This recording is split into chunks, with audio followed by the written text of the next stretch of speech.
हुड्डा साहब, बजट जो है वो आने वाला है, लेकिन आपकी क्या उम्मीद है इस बजट से? कैसा बजट आप समझते हैं कि होना चाहिए प्रदेश के लिए? देखिए, अच्छा बजट देना चाहिए, क्योंकि ये कोरोना काल के काल में बहुत भारी किसान का, मजदूर का, गरीब आदमी का, व्यापारी का बहुत उनको दिक्कत पड़ी है।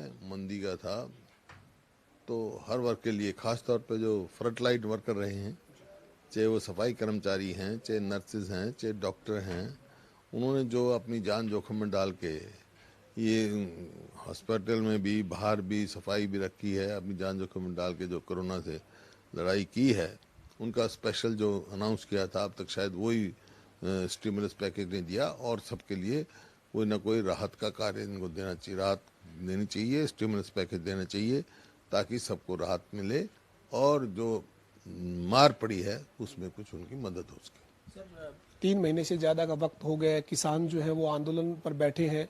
हरियाणा के किसान को इस बजट से क्या उम्मीद करते हैं कि किसानों के लिए कोई सरकार को ऐसी राहत और ऐसा कुछ फैसला करना चाहिए ताकि किसान को एक और राहत मिले? करना चाहिए सरकार को, लेकिन जो इनका इतिहास है 7 साल का, तो मेरे को उम्मीद नहीं है, लेकिन फिर भी मैं आग्रह करता हूँ सरकार को चाहिए फैसला। आप सर 10 साल मुख्यमंत्री रहे हैं, आपका अनुभव है, आपने सरकार चलाई है, लेकिन टैक्स जो है वो बजट में कोई कर नहीं लगाया जाता है, बाद में कर लगा दिए जाते हैं। इस वक्त पेट्रोल डीजल के रेट बढ़े हुए हैं। आप चाहते हैं विपक्ष के नेता के नाते कि बजट में कुछ जो है वो वैट में छूट दें, कुछ ऐसा फैसला करें जिससे किसानों को खासतौर पर फायदा हो? तो कहा ही हमने, वेट का जो दर इन्होंने बढ़ाया है अपने स्टेट का, वो वापस लेना चाहिए, राहत देनी चाहिए, जो ये कर सकते हैं वो करना चाहिए। अब पेस्टिसाइड्स का 18% तक टैक्स लग गया, फर्टिलाइजर पे लग गया, मतलब लागत तो हर चीज़ बढ़ गई, डीजल का कहाँ से कहाँ पहुँच गया। तो कम से कम ये जो बढ़ाया हुआ है वो तो वापस लें, वेट तो वापस लें, इसको कमाई का साधन ना सोचें। सर, ये अब जो हरियाणा की सरकार है, हरियाणा के मुख्यमंत्री है, पिछले दिनों 2 मार्च को प्रेस कॉन्फ्रेंस की, आंकड़े रखे आपके 2014 से पहले जो आपकी सरकार के साथ तुलनात्मक अध्ययन करते हुए कहा कि जीडीपी हमारी अब दोगुनी हो गई है और भूपेंद्र सिंह हुड्डा के राज में जो कर्ज था वो 60,000 करोड़ नहीं 98,000 करोड़ कर्ज था। आज कर्ज कितना है सर, और इस वित्तीय स्थिति में कैसे आप देखते हैं, वित्तीय प्रबंधन को कैसे देखते हैं आप? 2013-14 का जो बजट पेश किया था, 60,300 ही उस पर कर्ज था। और जो ये बात कह रहे हैं जीडीपी की, वो महंगाई कितनी बढ़ गई, उससे जीडीपी बढ़ती है। ये दर्शाता है कि हर आदमी में गरीब उसकी महंगाई की मार बहुत जबरदस्त पड़ी है। अमेरिका का डॉलर उस टाइम कितने का था, आज कितने का है?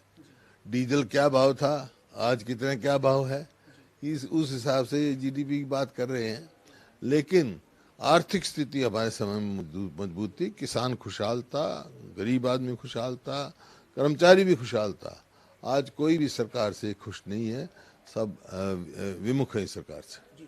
सर, जो प्रदेश का कर्जा है वो इस वक्त आपके पास जो आंकड़े उसके मुताबिक कितना कर्जा है, और ऐसी स्थिति में बजट में सरकार क्या कुछ राहत दे पाई लोगों को?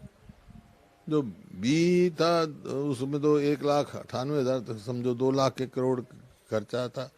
तो अब ये कह रहे हैं कि 27,000 करोड़ बिजली कंपनी का इन्होंने लिया।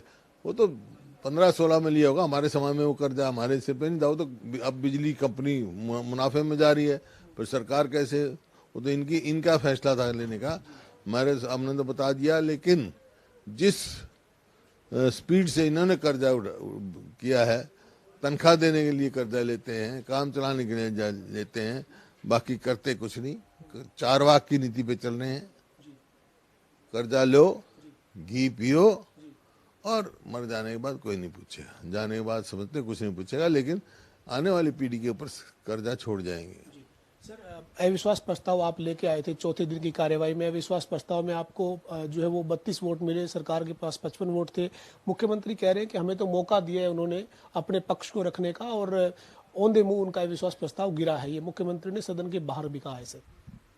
अविश्वास प्रस्ताव विधानसभा में गिरा है, क्यों? आपने देखा, मैंने तो सीक्रेट वोटिंग की मांग की थी, वहाँ से विप जारी किया, और विधानसभा में बहुमत था, लेकिन जो हमारा मकसद था उसमें हम सफल हो गए। अविश्वास प्रस्ताव विधानसभा में तो गिरा है बहुमत के दल पे, लेकिन ये सरकार लोगों में गिर गई, और आगे आने चुनाव में आने वाले का रास्ता साफ हो गया, आगे इनका सफाया है।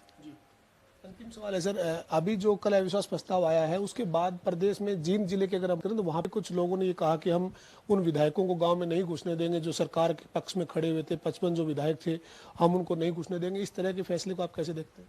मैं तो एक ही बात कह रहा हूँ ना, क्या फैसला कौन क्या करता है, सवाल इस बात का नहीं है। हमारा कल के जो अविश्वास प्रस्ताव के बाद ये साफ हो गया कि लोगों में जो है लोगों में का विश्वास इस सरकार से उठ चुका है और आने वाले चुनाव के लिए रास्ता साफ हो चुका है। नेता विपक्ष और पूर्व मुख्यमंत्री भूपेंद्र सिंह हुड्डा हमारे साथ थे, जिन्होंने कहा है कि बजट से कोई बहुत ज्यादा उम्मीद नहीं है, क्योंकि पिछले 6-7 साल में जिस तरीके से सरकार ने बजट पेश किए या फिर जो प्रदेश की वित्तीय स्थिति है उसमें ज्यादा उम्मीद नहीं है। इसके अलावा उन्होंने कहा है कि जो अविश्वास प्रस्ताव विपक्ष लेके आया था उसमें विपक्ष सफल हुआ है, चूंकि जो लोग हैं उनमें सरकार अपना विश्वास खो चुकी है। वीडियो जर्नलिस्ट विजेंद्र सिंह के साथ पवन सिंह वर्मा, जनता टीवी, चंडीगढ़। बड़ी जानकारी चंडीगढ़ से सीएलपी लीडर है भूपेंद्र सिंह हुड्डा, जिन्होंने ये बयान दिया है। आपको बता दें कि जनता टीवी से खास बातचीत में भूपेंद्र सिंह हुड्डा बोलते हुए नजर आए हैं। बजट में सरकार सबका ध्यान रखे, बात उन्होंने कही है। आपको बता दें कि 12 मार्च को बजट पेश होना है। इसी को लेकर उन्होंने कहा है कि पेट्रोल डीजल पर सरकार राहत दे, सरकार को वैट घटाना चाहिए। कांग्रेस के समय आर्थिक स्थिति काफी मजबूत थी, बात कही है भूपेंद्र सिंह हुड्डा ने, और इसके साथ साथ बजट में कई पॉइंट्स गिनाए हैं उन्होंने, जिस पर राहत देने की बात भूपेंद्र सिंह हुड्डा ने कही है। सीएलपी लीडर है भूपेंद्र सिंह हुड्डा, जिन्होंने जनता टीवी से खास बातचीत में ये तमाम बातें कही हैं। आपको बता दें कि 12 मार्च को हरियाणा के सीएम मनोहर लाल बजट पेश करेंगे। बजट से पहले भूपेंद्र सिंह हुड्डा ने ये तमाम बातें कही हैं कि बजट में सरकार सबका ध्यान रखे।